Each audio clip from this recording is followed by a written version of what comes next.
Mesdames et messieurs, balandi à émission Fungula Miss na politique. Bonsoir, bonjour, côté pas na RN au Bokolanda Bisso à travers la chaîne Bisso CFF Télévision. Mazande c'est Makasi à présenter bino émission à Tongo et à Lelo. Oyo koyamba pona bino 4 invités. Nous avons le premier invité, c'est monsieur Moïse Koufuzuka. Moko ya cadre et à parti politique Avenue du Grand Congo. Azapé parmi bateau Batigala fidèle na Joseph Kabila. Tokoyamba pe pona bino monsieur Renengo, un activiste des droits de l'homme. Azapé coordonnateur national et association congolaise des droits de l'homme et président du club des droits de l'homme de l'université de Kinshasa. C'est-à-dire c'est parmi les gens au Batikali na kati ya ko remettre un peu de l'ordre na makambo etali ba anti-valeur oyo eko régner na niveau de l'université Kinshasa pour faire appliquer respect à droit de l'homme. Tokoyamba pe pona bino na kati ya plateau biso lelo pona ko makambo actualité ya mboka. Monsieur Serge Matongo, moko ya analyste indépendant oyo asipelaki pe koya na kati ya plateau na biso oyo pona kosola masolo etali mboka na biso pe toko signaler que quatrième invité aux amis TV aza na biso na kati ya plateau était à s'excuser pour santé de otaki ko déranger. En dehors de ça, avant qu'il n'appelle sa maloba na ba invité na biso lelo, laissez-moi vous informer que le Congo, notre pays, l'actualité reste dominée par la rencontre d'hier entre les chefs de l'État, Félix Antoine Tshisekedi Tshilombo, na ba députés nationaux, nous sommes membres de la grande famille de l'Union sacrée.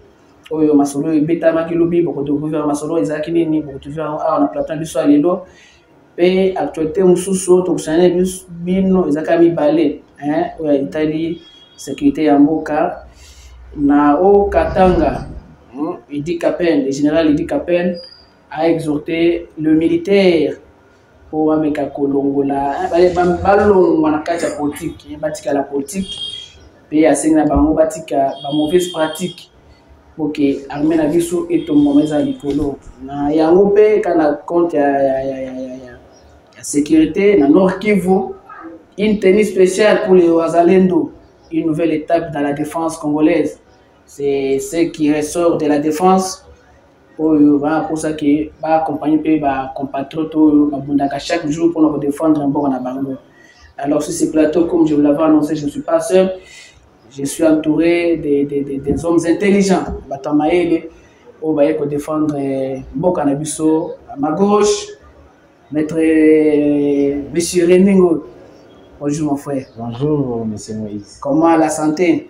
Ouais, Dieu nous fait grâce pour commencer sur ce plateau. Merci de nous honorer quand même. Aujourd'hui, tu nous as honoré, mon frère. Merci. Ah oui, c'était un plaisir. C'était aussi un souhait pour moi de rencontrer en ce jour les co-débatteurs aussi. Parce que les alliés m'ont Mboka na biso ya Congo. Biscuit ni tongo yomini ba peuple congolais na tongo lelo. Avant to banda na dingaki na sala rectification muke parce que la présentation na yo outi ko le président du club des droits de l'homme de l'université de Kinshasa. Non, président à vie. Ah OK. C'est un président à vie. C'est-à-dire c'est que même ngonganyo so na koki ko koma na l'université de Kinshasa. J'ai continué à garder cette qualité de président du club des droits de l'homme parce que je suis parmi les membres fondateurs. Okay. Mais aussi j'ai été le premier président à pouvoir exercer des fonctions présidentielles au sein de ces clubs de droits de l'homme de l'université de Kinshasa. Puisque on a même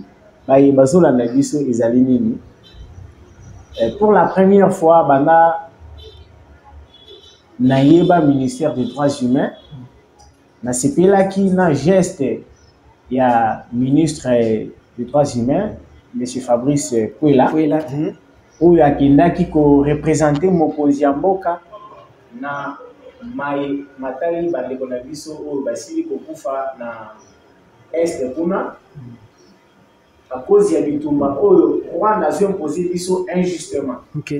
Alors actes ce sont les actes à encourager parce que être ministre des droits humains, ce n'est pas seulement dans le bureau. Okay. Il faut être un homme de terrain pour savoir ce qui se passe au juste dans votre pays et avoir des solutions palliatives à proposer pour que les droits de l'homme et les droits humains soient un peu respectés tant au niveau interne qu'au niveau international. Donc, les discours dans l'équipe comme de la position, on a pour rappeler que bandeko na biso bazali kokufa bazali kowa na este ya mboka bazali négligé te bazali quand même le confort ya ministre oyo asokipa na droit de l'homme ya mwana maloba ezongela yo ndeko René topesa pe maloba na ndeko Serge Matondo. Bonjour mon frère. Oui, bonjour papa Moïse. Bonne santé na tonga lelo. Oh ouais, santé za kimia par la grâce de Dieu. Nazali sur makasa ya lelo na plateau la biso. Merci pour ce geste honorifique, mon frère. Oui, il y a des gens qui sont en place, il y a des gens pour la paix, je suis témoin d'être ici par vous parce que nous avons quitté le Bandakala. Mais nous avons concrétisé tout ça dominé par l'information, les alliés installation, les alliés remise et reprise de Salamna Kiuta, Mokolomoleki à Sénat. Oui. J'ai été ému de voir cela se réaliser ainsi si vite comme ça parce que on a parlé du peuple automobilisé déjà à la chambre basse déjà. La chambre basse, il devait déjà commencer par cette installation depuis longtemps. Oui. Mais donc, comment on a été que la chambre haute, on a le changement, on a mis en place un bureau provisoire, on a déjà les alliés, c'est mon point de vue, ils ont l'accès. Ils ont marqué déjà un bon nouveau départ. Ils ont marqué déjà un nouveau départ. Moi, déjà, là, mon point d'évolution, il y a un vision, il y a mon point déjà. Donc, ils ont mis peut-être une formation. Alors, monsieur Moïse Kufuzuka, bonjour mon frère. Ouais, moi, t'es de Moïse Lugo. Vous avez c'est mon cas, c'est un peu de l'eau. Ngai pe lokola na sepeli komona susu boni na ajiko eza malamu ajiko eza malamu malgré tout oza toujours na mbilingisa tolala libanda pamba te bandeko na biso chaque fois bazolela bazokufa kufaka. Mais avant tokende na banani wana biscuit nini oyo memeli bakongole na tonga lelo ndeko Moïse nayebi te bandeko na nga na sikolanda bango na face na ngai oyo eza biscuit nayebi biscuit nalandi bango yango nazoloba nayeba gêné bandeko na ngai baosala publicité ya baministre oyo bazoboma mboka bazoyibaka bazozika biso na mpasi nde ezopesa nga mpasi aussi longtemps mboka eza bien te aussi longtemps bato baokufa ntango nyonso nasepeli ndeko na ngai en face alobi asepeli na ndenge amonaki ministre ya droits humains alloué Kinshasa okende kotala bandeko ya oyo bakufa kuna. Donc eza eloko moko esalinga mpasi nga na kanisaki ndeko na nga koyoka malamu koyeba ete epesi nga mpasi komona kaka lelo nde ministre na biso kolongwa kokende kuna mais alobi aza na esengo komona ete ministre na biso ya droits humains kolongwa kokende kotala bandeko na biso baza kuna bakufelaki. Donc ndeko na ngai c'est comme si atangaki biscuit ya kopesa biso tosenga biscuit na yo mais ngai mpe nakokende ndeko nakokende nasuki nanu te na moins d'une minute eza ka biscuit ya oui biscuit na ngai ezali bon ndeko Moïse nakoki kopesa biscuit te aussi longtemps bandeko na ngai baza na kokufa chaque fois bandeko na ngai baza na mpasi nasengaki na ye ote ya bombanda na biso elongo esengaki tosala une limite de silence pendant qu'on commence à bander comme ça aussi pour voir où bazo kufa mikolo nyonso nde nasengaki kosala kati na biso parce que nous sommes des patriotes nous sommes des nationalistes et kopesa pasi komona bandeko na biso bakopesa bato ba biscuit aussi longtemps bandeko na biso chaque fois bakowe kokufa c'est ça un peu nazala biso kopesa bandeko te soki kopartager mawana bandeko na biso bandeko balandi ya émission fongola biso na politique na tonga lelo wana boyebaki ce n'est que le début ce n'est que le début. Alors, na ba sujet na biso ya lelo tozana mwana 3 sujets o tokosola na bandeko na biso baza awa sujet ya liboso tokosola makambo etali installation et élection du bureau définitif de l'Assemblée nationale. Wana sujet na biso ya liboso sujet na biso ya mibale tokosola makambo etali révision constitutionnelle. Le sujet ya misatu tokosola makambo etali social ya ba peuple congolais alipona nini ekotambola te na mboka. Alors on a kobanda ndinga kuchuluba bino to bana na émission na sujet ya liboso o itali élection et installation du bureau définitif de l'Assemblée nationale. Hier René Ngoy mon frère na zone yo le sous mon frère awa ikomisko makambo itali mboka. Hier le chef de l'État mokozi mboka na biso ayambaki ayamba qui va député nationaux ou ça des compositions il y a grande famille à Union Sacrée parmi ma solo parce que mokonzi ya solo solo belé mais parmi ma solo mokonzi mboka solo qui le chef a démontré clair qu'il n'est pas pour hein, il est contre les tickets au présidium et autant qu'il présenté à niveau de l'Assemblée nationale. Il y a un zone pour un ton à l'élo. Est-ce que quand vous observez l'Assemblée nationale, est-ce que vous pensez que l'élo démocratie n'a pas été sabotée au niveau de l'Assemblée nationale? Il y a Bona, il y a Nolamutuna Nayo. Je peux souligner quelque chose. Ok, vous avez la parole. Vous savez, la beauté de la démocratie, c'est concourir à un poste de responsabilité et laisser la latitude à ses électeurs pour qu'ils puissent se choisir néanmoins les responsables qu'ils veulent au moins voir au perchoir, par exemple, pour quand même conduire à bon port mandat Nabango.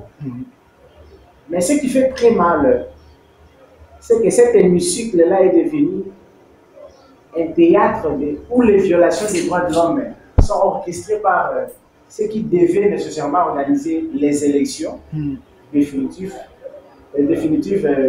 du bureau. Okay. Alors, personnellement, ils ont ça la passe. Pourquoi? Parce que au Tali et Sika Oyo, bateau bazana maloba, il y a petit peuple. Oui. Le petit peuple est en train de souffrir. Et contrat social et Zalaka et l'Okomoko Otolobino, Biso, les petits peuples, Tozu, Bavois, Nabiso, Topesi, député, au Bamonde, Bakoma, Balobé, Nabiso. Oui. Mais ce qui fait trop mal, c'est que vous trouvez, lorsque les droits d'un député, parfois il y en a qui ont été élus même avec 20 000 voix. Oui. C'est-à-dire quelqu'un qui détient 20 000 voix avec lui. Mais vous trouvez que ses propres droits sont violés. Okay. À combien plus forte raison les droits de ces petits peuples, de mes frères de l'Est qui sont en train de souffrir sous les affres de la guerre nous imposée injustement par le Rwanda. Mais je voulais ici vous... Monsieur Moïse, c'est un avis, c'est ok. Il va publier qui liste pour na baye balanda kanga mingi na compte na Twitter na lobela ki makambwana. Ça ne veut pas dire que liste au babimisi de liste au ezalaki. Parce que les candidats Moussou Bazalaki, ils ont été injustement invalidés. Okay. Mais vous trouvez que les droits d'un député sont violés. Hein? Les droits de se faire élire, par exemple. Les droits de se choisir librement les personnes de son choix. Mais René, je voudrais vous demander, quand vous regardez aujourd'hui l'Assemblée nationale, qu'est-ce que vous dites? Bon, lorsqu'on regarde l'Assemblée nationale, excusez les termes, donc, nous sommes en train de voir que les droits humains sont en train d'être sapés. C'est-à-dire, on viole même les droits des députés et ça devient une forme de dictature. On voit un certain président du bureau d'âge qui se réveille un bon matin, il commence à faire des lois. Oubliant qu'en démocratie, quand même, c'est la liberté qui prime. C'est la liberté qui prime. On doit laisser tout un chacun exprimer ses opinions, exprimer ses convictions, c'est choisir les personnes de son choix. Maintenant, qu'est-ce que vous conseillerez à cette grande famille politique de l'Union Sacrée? Bon, là où j'apprécie, c'est que quand même il fallait moi bagarre Zala. J'apprécie parmi bagarre Ezaka Kamibale. C'est-à-dire les conseils d'État pouvaient se saisir et annuler quand même liste pour garantir la démocratie. Malheureusement, le Conseil d'État, bien qu'étant saisi par certains députés, mais n'a pas réagi. Et là où j'apprécie la sagesse de notre président, c'est que Amoni Mabe Oye Kakikoya, Amoni que non, les droits de l'homme priment au-dessus de tout. Parce que même Ngonga Mokozambo ka prêta qui sermanae, il doit garantir la démocratie et protéger les droits de l'homme. C'est que vous appréciez les gestes d'hier où le chef de l'État a appelé à surseoir cette décision du président. Mais je vous dis, les droits de l'homme, c'est un minimum en deçà duquel la dignité humaine est bafouée. Mais le président de la République étant les garants du bon fonctionnement de l'État, et il est censé même protéger la Constitution. Voilà pourquoi j'apprécie cet acte de pouvoir convoquer tous les députés, mais il a communiqué qu'on se fait en anglais. Alingaki abenga ba députés nationaux. Alingaki abenga ba non asali ya volonté. Abengi ba députés à l'Union sacrée. C'est la plateforme où il y a beaucoup de présidents au Kamba. Mais on alingaki na sepela nango, c'est appeler tous les députés parce que parmi les députés, il y a ça beaucoup de mboka ya batu nyonso. Moi en tant que défenseur des droits de l'homme, mon souci c'est d'encourager ceux qui marchent et de décourager les antivaleurs. C'est Serge. Oui. La démocratie. Ici, nous parlons de la démocratie. Oui, effectivement. Les lots, au niveau de l'Assemblée nationale, Bakoboya qui élection et salama, des candidats pour que la vraie démocratie s'exprime. Il y a aucun signe pour les lots. Si les lots de l'élection et l'Assemblée nationale, parce que c'est ce qui bloque même la sortie du gouvernement. Oui, effectivement. Qu'est-ce que vous en pensez? Bon, tout d'abord, la démocratie s'affirme d'abord en donnant des points de vue négatifs d'abord par rapport à ce qui se passe au niveau de l'Assemblée nationale à Bissau. Ce pays a beaucoup donné pour la grand temps politique à Bissau. Il y a les présidiums. Oui, et Belé, vraiment, ce pays a grand vraiment donné. Notre président Papa Mousso qui est là, ce pays a beaucoup fait pour lui. Un président provisoire qui organise les élections pour remplacer Yé. Oui. Vous imaginez, président présidium. C'est déjà bafoué, déjà la démocratie déjà. On ne veut pas donner la place. La décision est bon, si je vous comprends bien, on devrait écarter tout ce qui le président et le présidium et l'union sacrée. En fait, pour la neutralité exacte. Il fallait qu'on écarte il fallait qu'on puisse avoir une chance pour postuler. On a écarté un bon nombre de gens. Oui. Si vous voyez la représentation des femmes dans bureau égalité. Mais quand même opposition,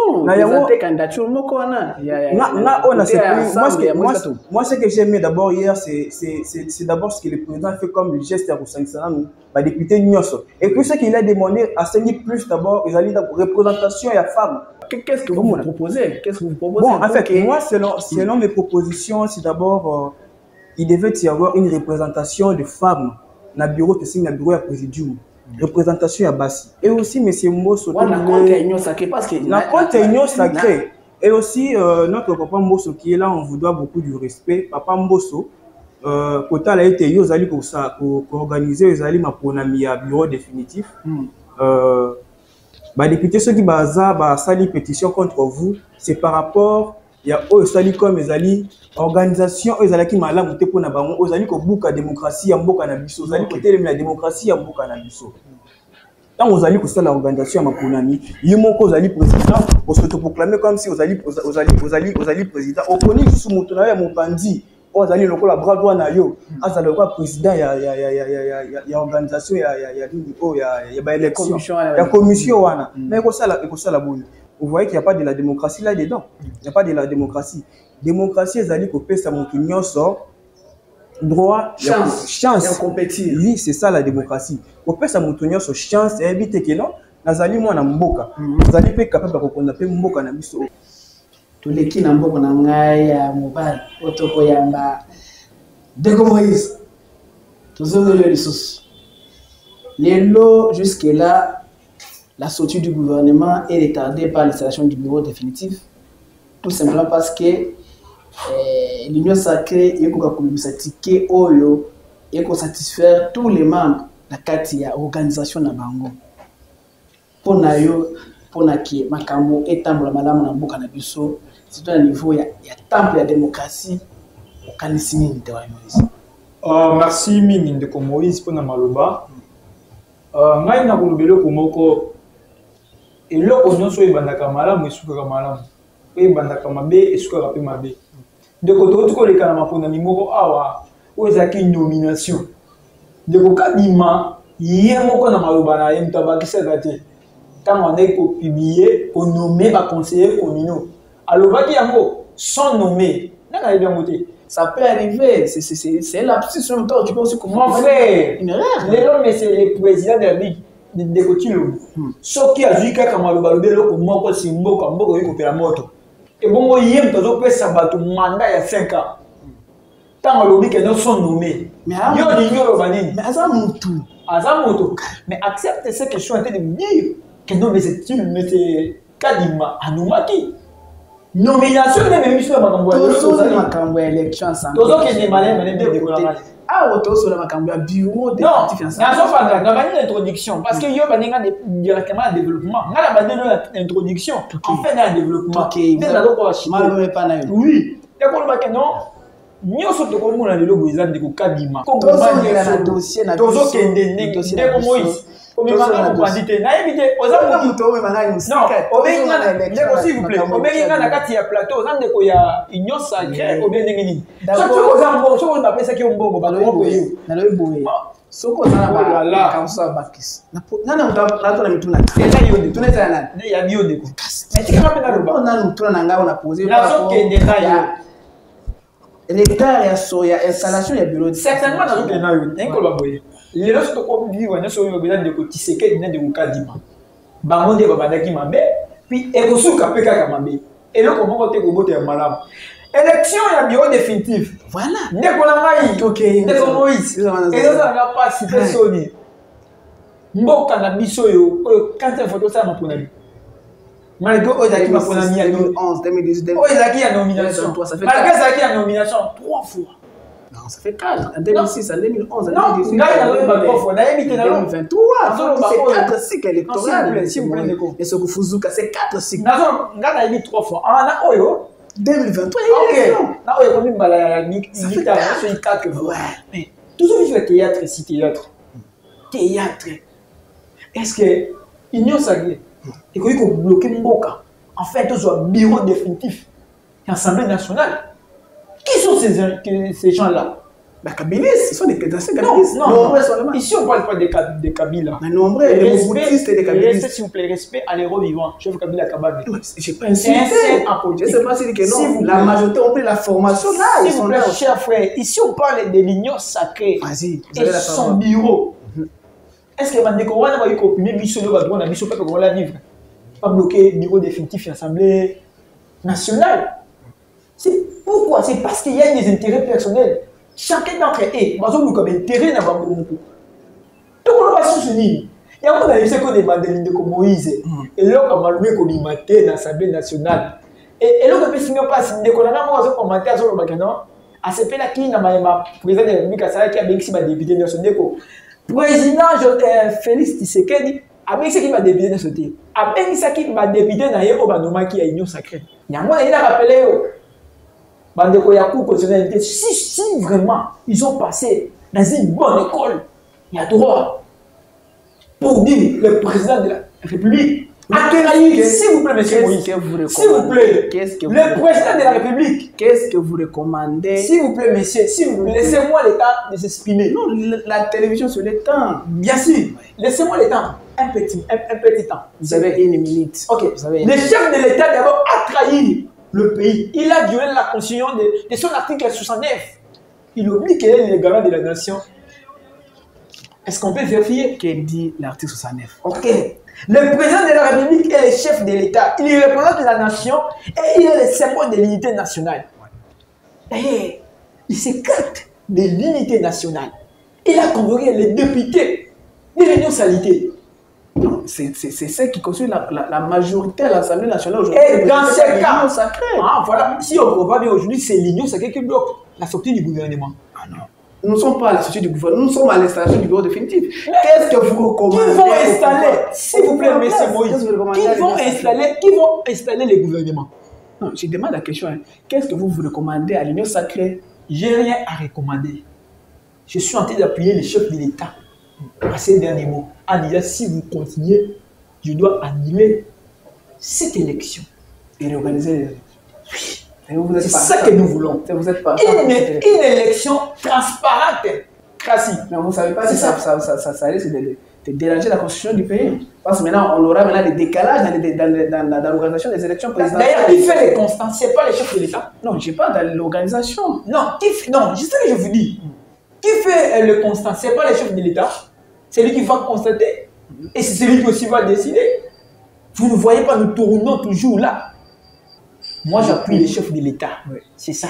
Et vous appelez les chefs de l'État à réorganiser les élections dans ces pays. Certainement. Mesdames et messieurs, vous avez émission Fongola Miss na politique. Fongola Miss na politique et lobby que Congolais biscanio sozali, il faut que Fongola Miss na politique. Deuxième sujet. Pour Nanini, il faut tout réviser la constitution et en Bouranabiso. Votre opposition, ma lobby, niet ne touche pas à la constitution. Le pouvoir en place dit que non, aujourd'hui c'est la constitution qui bloque beaucoup de choses dans notre pays. Comme aujourd'hui, la sortie du gouvernement, on dit que c'est la constitution qui bloque parce qu'il faut respecter beaucoup de protocoles, beaucoup de lois. Mais chez René, pour Nayo, les lois aux pour ou contre révision de la constitution en Bouranabiso. Mais Moïse, mutuna mawana na biano na kuti kopesa. Pona ba mosusu ekoki kozala lokola blasphème mai bazali kokanisa. Pesa makaniso oyo kokanisa. Ya mbona ya na mutuna wana. Na kozoma na la constitution ya momo. Okay. Parce que le problème c'est la constitution elle-même. Okay. Moi, je ne veux pas suivre la géopolitique. Vous savez, nous, en droit de l'homme, la politique, ou le droit civil, c'est politique, c'est une partie des droits de l'homme. Okay. Lorsqu'on parle des droits de l'homme, nous en avons 3 générations. À chaque génération, il y a un droit politique, et ça, pour y a dans Boulongo et Liboso. Mais n'oubliez pas qu'il y a aussi des droits économiques, sociaux qui directs. Oui. Mais aussi des droits collectifs.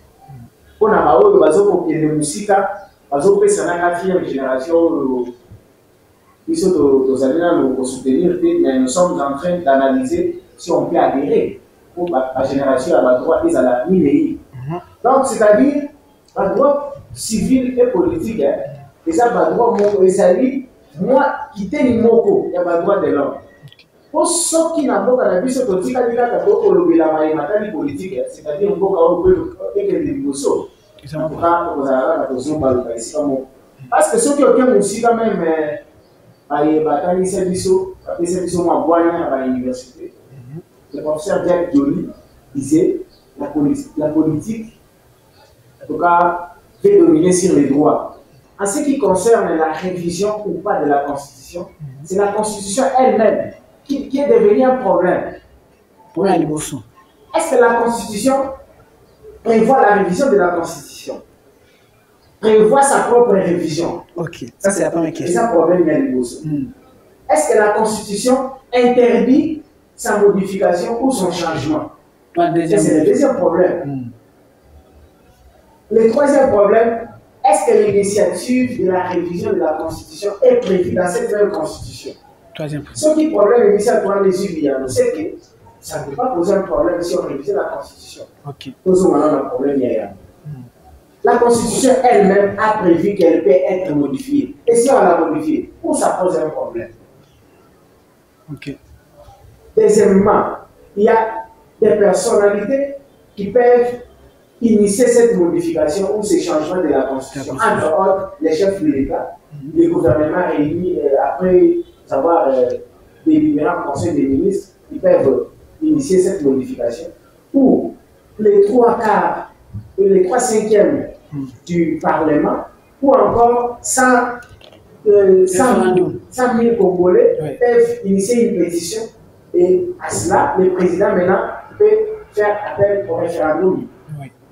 Mais là où ça fait très mal, là où ça fait peur, c'est cette modification de la Constitution. Et le Bénin, on ne peut pas aller au référendum sauf qui les 3/5 des parlementaires sont d'accord. Naouti Koloba, Nangonga Olo, Denge Mokosi Mboka, azali na majorité na parlement. C'est ce qui crée maintenant cette psychose. Na mitu ya batu mususu bazomona ke modifier la constitution ezali profiter pour tripler, soit tripler mandat, soit doubler parce que mandat est à la carte moko, ils sont renouvelables par la moko. La monarchie de Martin Fayou a dit côté de la modification. Opposition, oui, opposition le qui ne touche pas à ma constitution. Non, non, opposition ils ont de Fayou té. Opposition ils allaient battre belé. Tomoni de Mosito, ancien ministre, il est azali pour la modification ou le changement de la constitution. Les conséquences, c'est que lorsqu'il y a un changement de la Constitution, celle qui a existé avant est libre. Donc, comme il y a la Constitution, il y a six. La troisième République. Mais le problème, c'est que la disposition intangible, il y a la Constitution, entre autres, l'article 220. Et ça dit qu'on peut qui ça. Modification, par exemple, il y a un mandat. Mais lorsqu'on va participer, comme il y a un scénario, il va changer la Constitution. C'est-à-dire, même dans la disposition intangible, il existe. Parce que nous, on a droit de l'homme, nous avons le droit de l'homme. Ils sont dans le droit de l'homme. La Constitution elle-même, elle est une bonne Constitution, mais elle pose un problème. Vous savez ce que je venais de dire? La politique veut au moins nous détourner. La politique veut emballer tout. Alors que les pays doivent décoller. Les pays doivent décoller. On doit investir dans les droits économiques, sociaux et culturels. Nangonga Yalelo, il va chômer. Va chômer, mais ça les a été. Est-ce que politique ni au gouvernement et mettre en place pour la ville, on a pas son misala. Mais au bout à Mundele Moko a outil, Moupaï Moko a outil na Congo, à sa société à Osala Maïko, engager 500 Congolais. Moutoumoko. Mais l'État congolais est incapable de la société pour engager même 500 Congolais. Mais Moutoumoko individu, aïe, Nambo Canabiso, à sa société, à Bani côté de la Bisso Maï, engagé peu de Canabiso. Même plus de 500 Congolais. Alors, s'il y avait une politique à mettre en place pour les droits économiques, sociaux et culturels, il va poser ça. Santé pour la malame. Toko Melama il y a Kitoko. Donc, pour moi, la Constitution elle-même a un problème. C'est qu'on doit privilégier d'abord pour la Constitution, on va modifier. Pas modifier, mais pas toucher. Pas toucher. Il y a le pluralisme des partis politiques. Les bilans comme il y a des gens qui sont même salaire bilan ko salate batu nyonso na oya za na mboka na ngakuna na centre Lutongo na province ya Lomami na secteur à Chofa alingi kaka akoma na politicien. Donc bilenge nyonso ba komi mission tali na politique ba suspendre na pluralisme politique tous à na courant de pensée. Par exemple, ceux qui soutiennent la social-démocratie entre autres ndenge ba parti zali IDPS les PPRD, dans la partie, il y a moi, Namboka, tous moi, Bilou, Balimukala. Même courant. Même courant de pensée. Même courant de pensée. Ceux qui soutiennent la social-démocratie. Voilà. Donc, ceux qui bazanga Boumoko, donc comme il y a courant de pensée, Moko, il y a des républicains, qui sont ceux qui sont socialistes, démocrates, du pouvoir, mais qui total. Et puis, il a proposé le comme sous. C'est-à-dire, ton moni, neti nami ton appelle ça ndakisa. Le petit sekedi azali mon konziambo. Parce que social-démocrate. Ceux qui posent la social-démocrate, c'est-à-dire vous avez la majorité parlementaire, vous avez la présidence, vous avez opposition, vous avez le gouvernement, vous avez opposition. On a ce qu'on a que parlement nayo oyo ozanango bakozalana et regardant sur l'opposition qui est le gouvernement parce que c'est le gouvernement qui exécute des lois. Alors le contrôle il y a suivi il y a la loi na exécution c'est le parlement. Alors le parlement doit maintenant avoir un œil regardant sur le gouvernement qui du reste est géré par l'opposition. Cette fois-là il y aura équilibre dans la façon de faire les choses.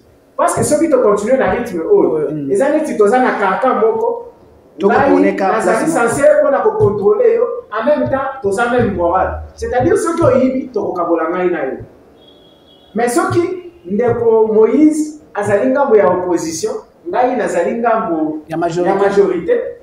C'est-à-dire ceux qui battent na contrôler na kozala peu sévère parce que na kolinga te médaille ko ya ngambo na ngai. Est-ce que c'est possible dans ces pays? Oui, quand il y a volonté, tout est possible. Déco, Serge, les lots dans tous les salons politiques, ils ont l'opposition, ils ont la majorité, vous réfléchissez. On va réfléchir comment est-ce qu'on peut organiser la révision de la Constitution, comment on peut bloquer cette révision. Merci Ndeko Moïse pour Namalobo Pessinga Lisusu. Pour Nanga, d'abord, je soutiens d'abord cette idée de révision de la Constitution Nabiso. Parce que déjà, les bases Constitution Nabiso, ils ont habité, nous allons bloquer entre autres. Nous sommes Tokoti Banguna Nabiso, na kolanda Constitution Nabiso. Tokoti Banguna na mboka Nabiso, na kolanda Constitution mboka Nabiso. Les alliés pas battre mon Kundiambo a vu initiative wana avant dire le bien que revoir Constitution Nabiso ba réviser, ce n'est pas pour rien. Parce que dans côté la Constitution d'Ali Koloba, ce qui toque un article local 51, on va lire avec vous l'article 51 nous dit quoi? L'État a le devoir d'assurer et de promouvoir la coexistence pacifique et harmonieuse de tous les groupements ethniques du pays. Il assure également la protection et la promotion des groupements vulnérables et de toutes les minorités. Minorités les alliés bananes. Donc la réponse dans l'article 4. De nouvelles provinces et entités territoriales peuvent être créées par démembrement ou regroupement dans les conditions fixées par la Constitution et par la loi. Révision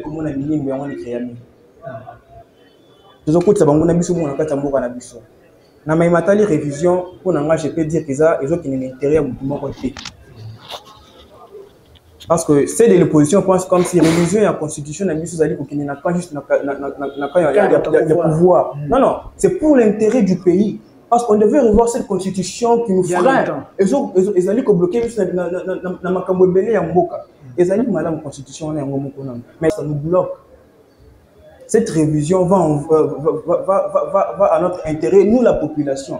Ils allaient pour notre intérêt à mon candidat ou soit intérêt à la majorité. Parce que c'est de l'opposition déjà, ils s'opposent déjà pour la révision. Pour eux, ils se disent comme si que ça en vaut pour l'intérêt à la majorité de pouvoir. Et non, ce n'est pas ça. Donc, un article OSH 217, il expliquait pourquoi est-ce qu'on doit revoir la constitution en Boga Nabiso. 217 est le Binini. Et le Biboé. La République démocratique du Congo peut conclure des traits ou des accords d'association ou de communauté comportant un abandon partiel de souveraineté en vue de promouvoir l'unité africaine. Toujours kabambo cannabis, biso moko toujours kabambo cannabis. Ce que tout à l'heure pays frontalier nyoso oh tozana ba on ici comme quoi. Constitution na le Bible était. Pourquoi cannabis ne ba bon on doit revoir notre constitution. On a le droit de revoir notre constitution. On doit le revoir parce que ça en vaut de notre protection d'abord à nous-mêmes d'abord. En tant que Congolais. Et tant que Congolais, on doit revoir cette constitution. En voyant déjà l'article 217 qui nous dit qu'il faut te céder. Oh, ils allaient le col à ma belle nabiso, c'était dans ma belle nabiso déjà. Mais vous voyez déjà que toujours Kabambo Kanabiso, c'est pas papa déjà. Autant on doit avoir déjà droit dans la communauté internationale déjà, on va aller à Biska Bazali. Tant on a besoin s'appuyer pour l'article la nabiso d'Ali 217, Tozali Nani, la droit à Koyamba. On va être vulnérable. Et puis, ils peuvent créer des provinces, des entités.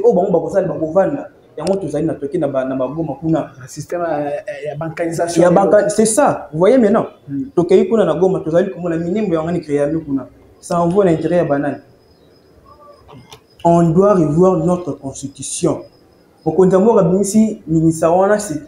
n'est pas pour... Mais là où ça frise l'opposition, c'est parce qu'en revoyant en révisant cette constitution, il y a un point local là, les mandats du chef de l'État, les mandats du pouvoir législatif. C'est là aussi le point où on va faire.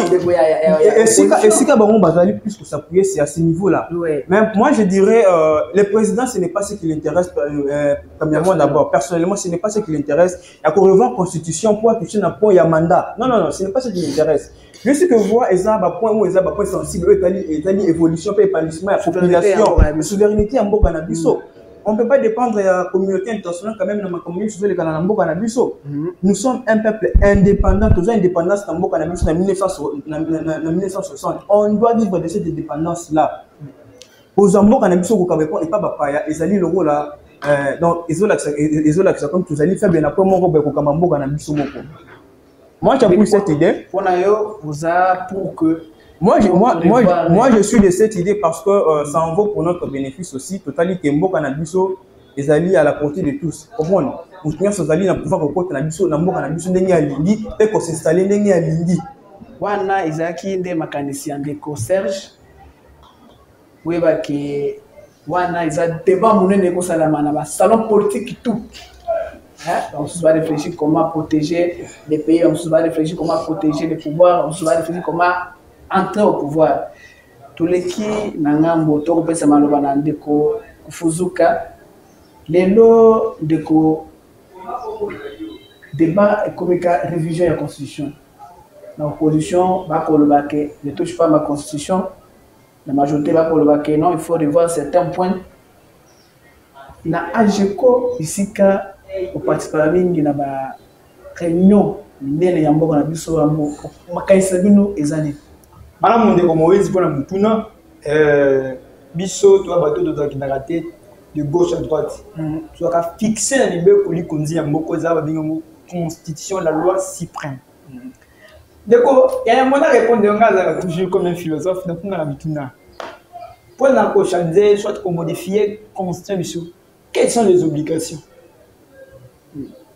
Est-ce qu'il y a des obligations constitutionnelles qui vont nous permettre de modifier la constitution de notre République?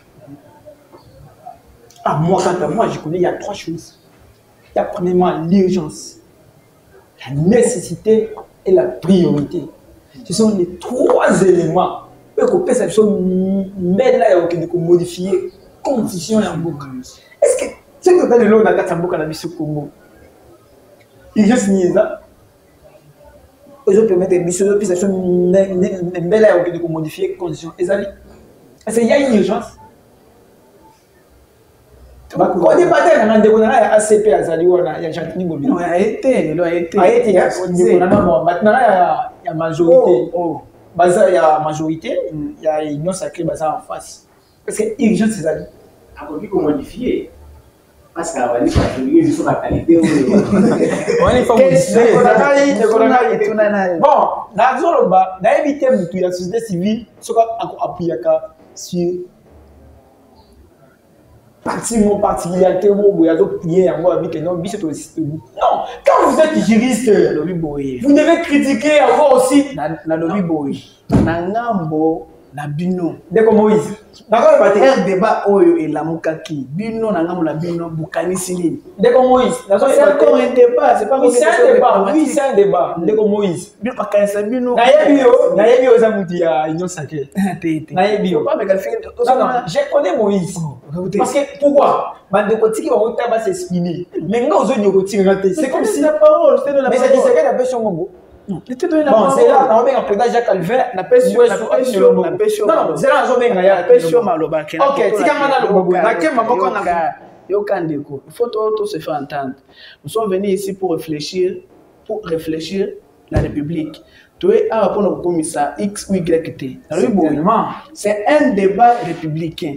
C'est-à-dire que na basalon politique nyonso bato nyonso bakosolaka makambo ya ba révision constitutionnelle oyo ba politique oyo na ba société ne ba mamaka message wana et pas ba petit peuple ba biso pour le les abonné ndeko Moïse faut to révision constitution pour la Moïse mutu na ya mami bien nako kenya na miso bureau politique ya AGECO to lobi miet il y aura ni modification ni changement de la constitution dans notre pays. Ndeko na ngayo zali kumona urgence zali na kata mboka oyo te. Ndeko tika na loba na. Urgence na ozaki na maloba ya mbolobi to zali urgence. Ozaki na maloba pona ko réviser constitution vous devez parler de maloba na ndeko na ngayo zali na maloba na mboka oyo te. Laissez monsieur Mfuzuka avancer. Ndeko na ngayo zali na maloba na tika ko kata ite. Bureau politique qui a venu du Grand Congo à Djego ainsi. Tolobi tozomona urgence mon côté. Tout le monde a nécessité mon côté, tout le monde a priorité mon côté, qu'on peut mettre les choses modifier mibeko likondi ya mboka. Tokenda na maitali mibeko likondi ya mboka na article 219 le biboy. Aucune révision ne peut intervenir pendant l'état de guerre. Okay. Dès que Moïse, vous n'avez pas combien d'années? 2 ans. On sous-entend il y a une guerre. Deuxième alinéa, la phrase suivante. La forme, pardon, l'état d'urgence ou l'état de siège, ni pendant l'intérim à la présidence de la République, ni alors à l'Assemblée nationale et le Sénat se trouvent empêchés de se réunir librement. Donc, notre constitution ne peut être jamais modifiée. La constitution de la République ne peut être jamais modifiée pendant l'état de guerre. Nous ne sommes pas pendant l'état de guerre quand même. Ok, s'il n'y a pas la guerre, suivons la phrase. L'état d'urgence ou l'état de siège. Il n'y a pas, s'il vous plaît.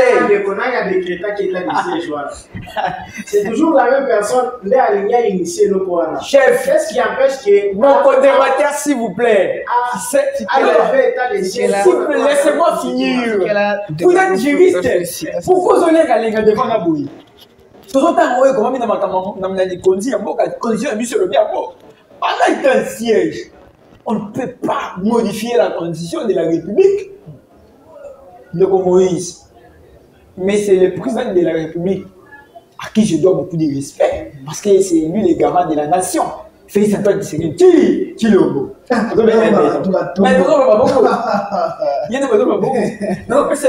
Beaucoup de respect. Je connais des maîtres Yves Maxey. Il y a beaucoup de gens au bazar conseiller juridique qui est président de la République. Ils sont de bons juristes. Mais tant que on a bazar,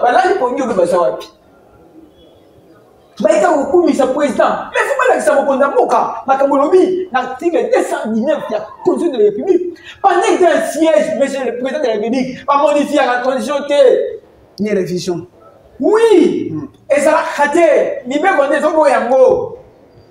Constitution Yango. Yango, condition de et puis pour modifier, surtout changer une condition, il y a 3 éléments. Il y a l'urgence, la nécessité et la priorité. Pendant ces temps, je ne sais pas ce qui constitution de la République qui nous a bloqué, sorti il y a gouvernement ou installation définitive des bureaux et l'Assemblée nationale. Donc, il y a un autre empêché, mais c'est le président, en tant que garant de la nation, le lot de Malolobi, qui n'a pas fait ça, ma congo, de Bissala. Le lot de Bakeli Pekiti, le lot de Bakeli, non, Maïkiti.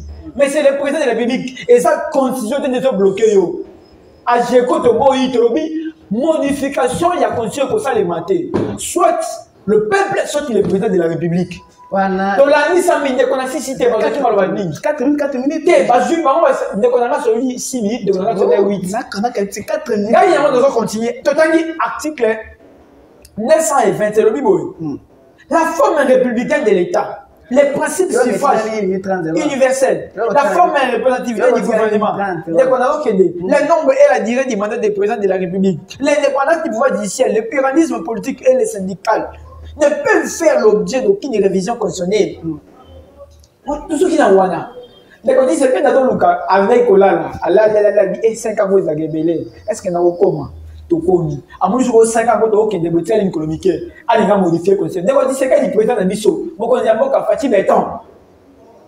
On a dit Bireza. Et au Bouka Béton. C'est Joseph Kabila Kabang et les héros vivants. D'ici là, tu as Bouka Béton. Donc, il y a une modification en concept au Mounimi en moté. Et quand il y a aussi mbaté. Mouto Daki n'a pas modifié la constitution. Et ça, quand Moto a salé Joseph Kabila, le héros vivant, laissé en politique. Il y a des cas qui ont salé Yango. Et ça, Moto Mousso, c'est la montée. Alors, mais s'il vous plaît, c'est pas moi. C'est pas moi. C'est pas moi de me poser cette question. Dès qu'on a la bête sur ton gars. Parce qu'il y a une constitution qui est dans la Bisso. Alors, oui, il y a une constitution. Il y a s'il vous plaît, et d'ailleurs, il y a Jacques Calvin Boissou, il y a Ajeko, il y a Lumumba, il y a Laurent Désiré Kabila, et puis il y a Jacques Calvin, il y a un monde de bêtes, et Zuyo déjà. Au commun à Souko, aussi, il n'y aura pas la modification ni le changement de la constitution de ces pays. C'est le peuple qui déclare. Pona ngambo ya bato ya AGECO, Avenir du Temps Congo Balobi, il y aurait ni révision, ni changement de la constitution. Wana eza ndenge bango ba kokanisela na niveau ya salon politique na bango. En tout cas, le temps qui nous était accordé, tant on était calé moké, na évité ce que le troisième sujet oyo ezalaki concentré sur le social de la population. Pendant que les politiciens va compotana à niveau du bureau, l'Assemblée nationale, société civile, et qu'on souffrir. Pour éviter les lots, éviter souhaiter de faire une minute, pour couper sa mécanisme par rapport à social et à peuple. Décolonner, vous avez au moins une minute. Tant d'être vous avez un peu une minute. Les lots, on dirait que les oignons sont ça va au mandat par les députés nationaux, provinciaux. Apparemment, pour ça, il faut souffrir. On nous permet que le gouvernement est bima au Makambo et au normal. Donc, on est activiste, il y a le droit de l'homme. On commence que les sociaux, la population, ils ne peuvent plus se retrouver. Mais pour Moïse, on a transport à Kinshasa, comment passe? Les politiciens basés sur le droit civil et politique, je ne cesse jamais de les souligner. Je dis souvent la promotion, la protection, la défense des droits de l'homme passe par la connaissance parfaite des textes internationaux, régionaux, mais aussi nationaux qui les garantissent et les protègent. Mukolo, moi, Namboka pour moi, pour sa conscience, aïeba droit de l'homme. Parce que droit de l'homme, moi, na base même ba député oyo ba ko sakana na parlement ba yebi na le droit de l'homme. C'est qu'il faut la formation mon que ça appelle l'Assemblée nationale. Mais et bandana nous au banda la présidence. Et qui dit la institution yonso. Parce que la constitution ya moko ko prévoir que droit de l'homme eza notion moko oyo tokoki ko banda ko la kisabana na biso ko banda na école primaire, secondaire, petit na université. Parce que le droit de l'homme, c'est une question de formation. Je suis licencié en droit de l'homme. Je suis licencié en droit de l'homme. C'est-à-dire, Oyo Nakoki Koloba et un problème de la conscience. Mukolo, Moka Oya Kongo, moi na Kongo pour sa conscience. On est en France, révolution. Révolution, il y a peuple. Parmi ceux qui sont la responsabilité politique dans le monde. Jour où les Congolais ont conscience, il y a eu des droits qui sont garantis dans la Constitution. Est-ce qu'il y a eu l'État n'est pas obligation pour garantir les Congolais dans ce salaire? C'est 3 minutes. Il y a droit pour garantir les Congolais dans ce salaire. Il y a droit pour garantir les Congolais dans ce logement. Mais il va faire ça. Il faut d'abord conscience à Congolais et le droit parce que pour revendiquer le droit, il faut y aller. Il y a même des députés qui revendiquer le droit parce que c'est la politique qui bloque tout au pays. Des concierges, les qui vivent à Kinshasa, les lots, les politiciens à niveau national, à niveau provincial. Apparemment, on dirait que ça semblant n'a pas sa population. Le transport est commis dans le temps dicté prix d'Engalingi. Il n'y a aucun incendie. Monsieur Moïse, merci. Merci d'abord pour la parole au Pessingawana. Et Yambo Isalina nous rappelle que le président Salakilo n'est pas député. Plus priorité à mon réseau d'abord social d'abord. Ils ne sont pas là seulement pour légiférer des lois, pour social Yamboka. Dans la social Yamboka, d'abord c'est nous-mêmes d'abord. Il fallait tous en avoir conscience on a Congolais, la population. Il faut tous en avoir conscience si on a. Parce que des fois, on sous-attend à ce que toujours dépendre de l'euro la car na bakonzi bazali kokamba biso. Tozali ba paresseux biso moko na en soi, je peux dire en quelques mots, je peux dire tozali ba paresseux biso ba congolais. Pour nous c'est la politique qui donne de l'argent. Nous les jeunes, on se donne pas trop dans le état le quoi épanouissement na biso. L'entrepreneuriat par exemple. Il y a on azali kolobo. Nous les jeunes on doit se donner au fond na matali social na biso ya mboka. Président Moutazali place azali wana tinda ko uta place azali pas kita. Aïbisa yo non, un tel sala boy, pose un bon, un tel sala pose un bon. Il est là, il peut créer des emplois le président. Mais il ne va pas créer des emplois pour toute la République. À vous créer des emplois mais pour toute la République. Mais c'est nous jeunes étant population, tous allons la conscience wana tous allons comme on a Chine évolution, la Chine va évoluer. OK.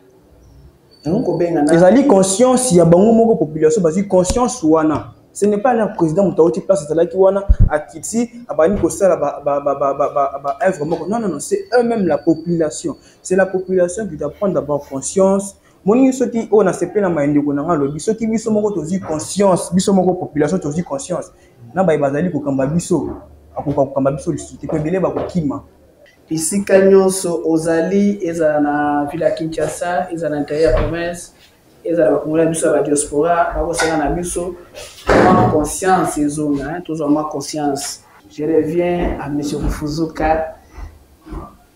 Un mot par rapport au vécu quotidien de la population. Maxime de Moïse, je pense que de Konanga 3 minutes na 37 secondes, de Konanga 3 minutes. Là maintenant j'ai 3 minutes. Oui, merci de Konanga qui ndimba mbam. De Moïse, excusez-moi, il n'a pas présenté Babiloko faire mon travail. Oui, dans l'autre là, dans l'action Babiloko et permettre un gars de l'autre à face dans mboka na yela ki bandeko et ça n'inga passe. De Moïse. Donc et tozonga. Les lots de la vie sociale la peuple congolais en malade. Kabila tika l'éducation na combien? Ta l'éducation. Na somme yango 500 francs dans zoya na mateta. OK. 500 francs Kabila tika on a 50 francs. Ibika boyo. Voilà, fort ou simple? Simple. OK. Ibika simple. Na tika on a 200 francs quand on dit 50. Nous on a 600 francs. Prudence. Oui, préservatif. Moko. Na tika on 150. OK. Mais les on a 500 1000 francs. Oui, dans ce 1000 francs. Vous avez ça va pas préserver, va préserver contre ni. Nous l'avons dit prudent sur une gagne tout son bambou, nous sommes 1000 francs. D'ailleurs, ce papa Mouchoir, je veux que Mia Kamang l'euro vivant, laissé en politique. Atika qui papa Mouchoir, il ça pour 500 francs. L'euro sur nous 600 francs. Kaka on a ma tête. On a dit que son bambou. À mettre le cabinet, il y 50 francs, nous sommes 200 francs. Mario le Suisse, tout le monde 500 francs, il y a 1000 francs, nous sommes 1200. Mais dès qu'on a mal, on va y changer. Mboke Koufi, bah d'accord, on va aller le couteau, le couteau. Tu veux nous dire de l'entrepreneuriat. Biso de sa formation de Péja. En Bakana, on a cabine. On a tout fait, élaboré de plans d'affaires. Tout ça, 3 mois, 4 mois de formation. Jusqu'alors, depuis 2 ans passés, tu vas travailler dans le ministère de l'Agriculture.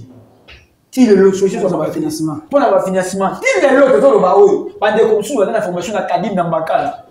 Si l'autre chose est l'autre côté, tout ça dit 3 mois, 4 mois, ni quoi, sauf qu'à manger.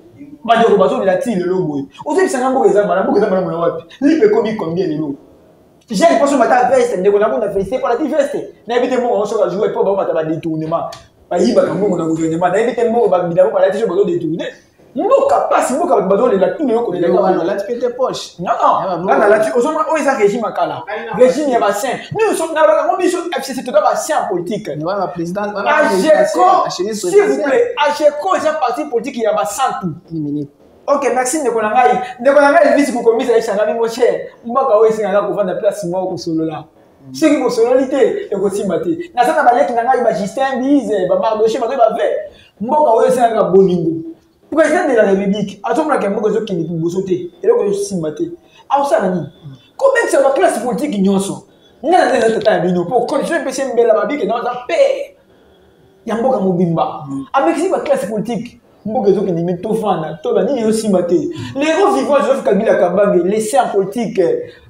asalaki yango ndeko Moïse lelo po président ya mboka asala moni ekozanga yango nabengi bandeko na ngai naisa bandeko na ngai baza kuna na SAP oyo bazokufa chaque jour bandeko na biso bazokenda bavoyage bazosala bafete badetourna mbongo bavanda kinya mwana mboka kalami te le roi vivant Joseph Kabila Kabange azozonga na scène politique et makambo ezochanger ajeko eza na bango elongo. Mesdames et messieurs, wuti kolanda wana message ya Kufuzuka Moïse, un cadre de GECO, parti politique, avait dit qu'en Congo, to commune à Souka, émission la biso, ya lelo fongola biso na politique.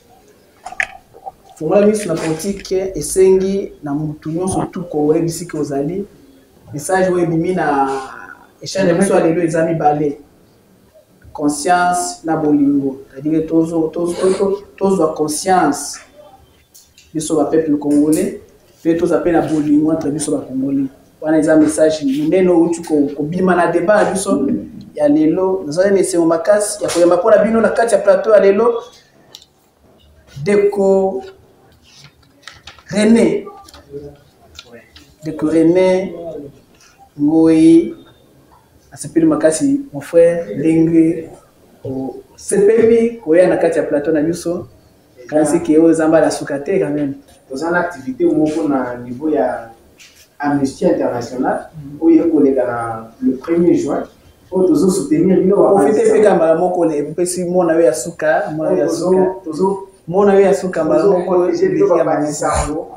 na ba défenseur des droits de l'homme ko la biso parce que boza ba oyo bozo songa ba mboka pour etambola malamu na mboka oyo ba bitumba ekolela na mboka mona ya suka mona nga ya suka nazo encourager ba jeunes oyo baza na posa ya ko défendre ba droits de l'homme de ne pas hésiter ba rejoindre bitumba oyo parce que yango nde ekobongola mboka na biso ezali politique tende ko changer mboka mais ezali conscience oyo ekouta na libeko oyo etali mai mazali ko protéger ba droit ya mutu, c'est-à-dire les droits de l'homme. Oyebi connaissance nyonso ya ba droits de l'homme nde mutu akoya kosa yo te na mai matali politique parce que politique ezali kaka moko ya ndambu ya ba droits de l'homme parce que ba droits de l'homme ezali ba génération misato otozana ba droits civils et politiques, ba droits économiques, sociaux et culturels na ba droits collectifs ce qui meki pour rejoindre l'élite à travers l'association congolaise des droits de l'homme, la clé des droits de l'homme, ils ont une équipe de nation encouragée, nous trouvons les amis pour représenter et nous aussi au Bandak. Mais souci, la vision des amis et comment la université n'y a sur le coup la Bandak qui a mon équipe.